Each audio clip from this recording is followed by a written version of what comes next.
महात्मा और बकरी दामन चोली का साथ था भाई साहब।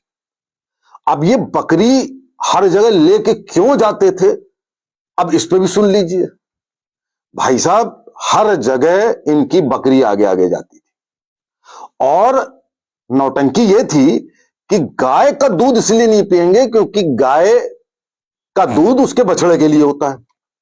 अब बकरी का दूध किसके लिए होता है, अब ये तो फादर ऑफ पाकिस्तानी जाने की बकरी का क्या क्या होता है। मैं आपको एक वाकयात बताता हूं लखनऊ का। लखनऊ में निराला नगर है, आप जानते होंगे।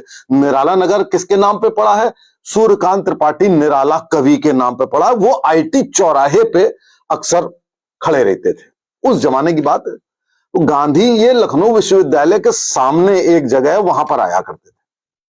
तो क्या हुआ कि किसी ने पूछा कि भाई साहब ये महात्मा कहां मिलेंगे, किसी आदमी ने पूछा निराला से।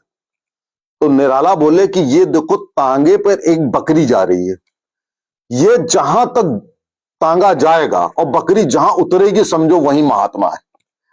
तो आप सोचो कि बकरी ही उस जमाने में तांगे पे बैठ सकती थी अकेले और वो साथ में रहती थी। अब बचपन में से हम सब लोग सुनते आए कि भाई साहब ये आखिरकार क्या कारण है कि बकरी पे इतनी कृपा क्यों, गाय पे क्यों नहीं भैया, और बकरी का दूध क्यों पियोगे, उसका भी बच्चा होता है।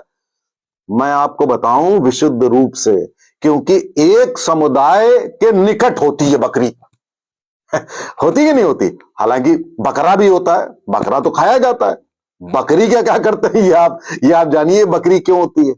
तो इसलिए बकरा बकरी जिस समुदाय के निकट रहता है, तो इसलिए बकरी को तेवर दिया गया कि बकरी को हमेशा रखो, तभी वो समुदाय खुश होगा, तभी वोट बैंक की पॉलिटिक्स होगी।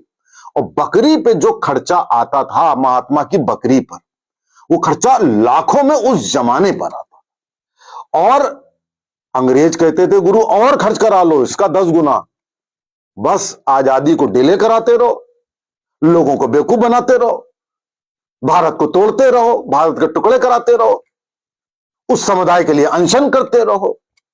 भाई ये गेम सारा था महात्मा और बकरी का।